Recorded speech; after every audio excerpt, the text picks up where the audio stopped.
And in this lesson, we are going to work on adding and subtracting, okay? But before we work on the addition and subtraction part, we've got some vocabulary that we need to get down. This is going to be vocabulary we are going to be continually using, so you need to learn it, okay? It'll be on testing, it'll be on quizzes. You're going to have to know the vocab that we're going through here, okay? All right, monomial. Has anybody heard of a monomial before? Well, mono means one, so. It's not a disease. It does. Mono means one. Mono means one. In this case, we're talking one part, okay? One part of something. Part of an equation. Expression. Expression. No equal sign yet, okay? So one part of an expression, okay? A monomial, there are three parts to it, okay? It can be a number.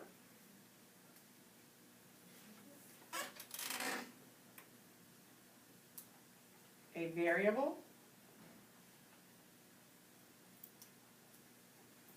Or the product of a number and variable.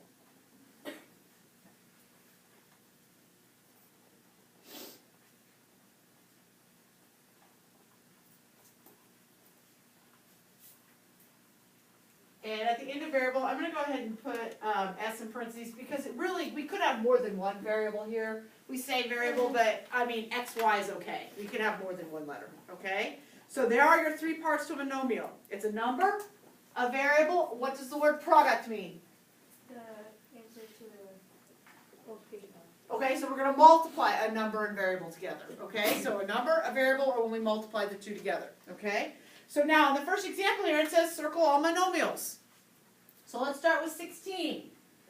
Would 16 be classified as a monomial? Yes. Why are you saying yes, Tessa? Because it can be a number. Yep, it's a number, right? A number, okay?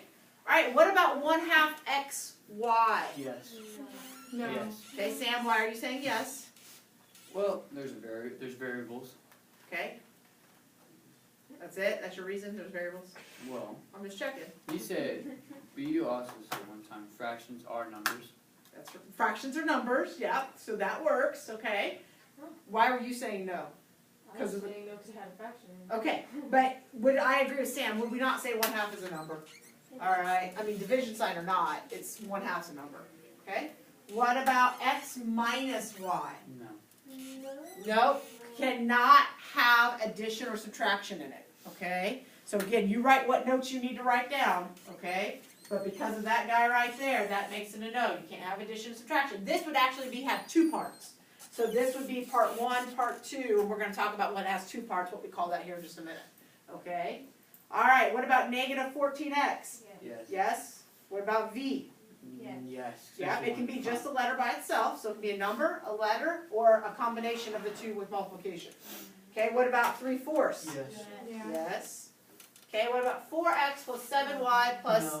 6z? No, we got addition and subtraction in there. And just keep note that this would be three parts. Okay, addition and subtraction separates the sections or the parts. Okay? Alright, now this is where it gets a little tricky. One of these is good, and one of them is bad. Second one's good. Why do you say No. the second one is good? Well,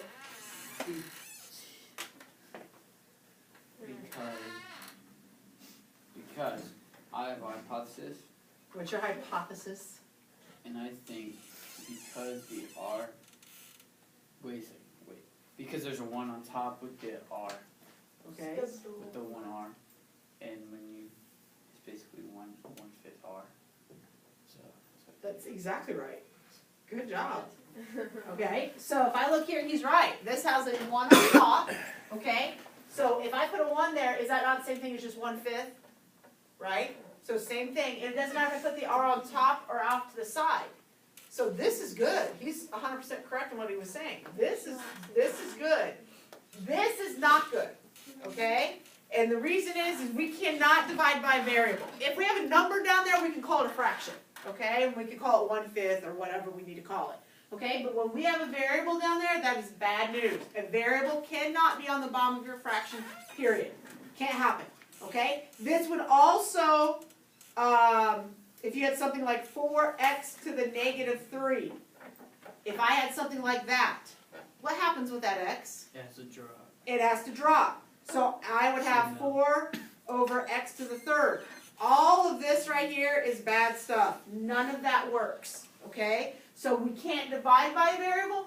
We also can't have a negative exponent because we know that that means it's got to drop to the bottom, and we just talked about how you can't have a variable on the bottom. Okay, so you need to understand that this guy and this guy, they're pretty much the same thing. I can either write it with a negative exponent or I can write it in fraction form. Okay, that's what we talked about in the last chapter. What if there's a decimal? Would it count as a number? Decimals are fine, okay, just as long as we don't have that variable on the bottom and there's not addition and not subtraction. Okay? All right. So now, what we have, and we're going to be drawing this, what I draw right here on the board, we're going to draw this big open area down below, okay? So what we really have here going on is we have the big overall idea, which is polynomials. Okay? Poly means many, many parts. Okay? Polynomials. And coming off that polynomial, you all should be writing in the big white area at the bottom of your sheet right now. Let's start writing, okay? So off of polynomials, we have three parts. We have a monomial, a binomial, and a trinomial. Okay?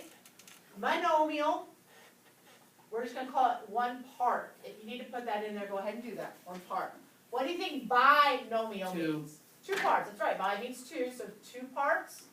And what about trinomial? Three parts. Okay? And a poly means many. Okay? So anything after 3, 4, 5, 6, 7, we're just going to call it a polynomial. Okay? It's got many parts to it. Okay? Alright, so like I said, polynomial is the big overall idea, the big granddaddy. He's in charge.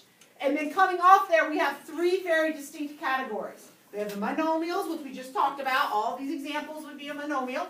Okay? We have a binomial, which we just talked about was a two-part problem. And we have a trinomial, which we talked about is a three-part problem. Okay? So now, we're going to put some more up here in just a second on that, but let's go ahead and define our stuff first. So a binomial is the sum, we'll get to poly here in a second, the sum of two monomials. Okay. Now, when we say the word sum, we could also mean subtraction, because we know that we can rewrite negatives with an addition sign if we have to. Alright, so why we say sum, just take note that it also works for subtraction. So if you want to put addition and subtraction down, that's fine, okay? Alright, and then a trinomial would be the sum of three monomials.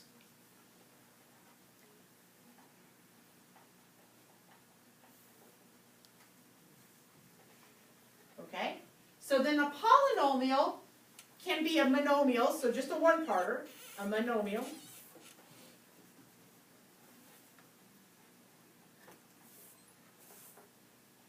Or the sum of monomials. And we don't care how many parts it's got. It can have one all the way up to infinity. We don't care. I mean, it can have 1,000 parts if it needs to. Okay?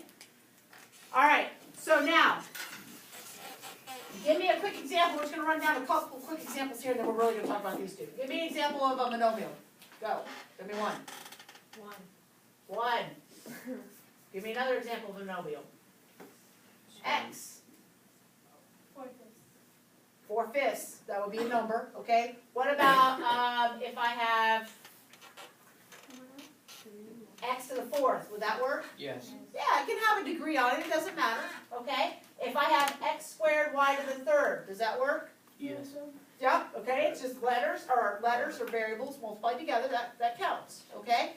And then take note that you can also have 3/4 x y to the 8th, something like that, whatever, okay? Now, who thinks they can give me an example of a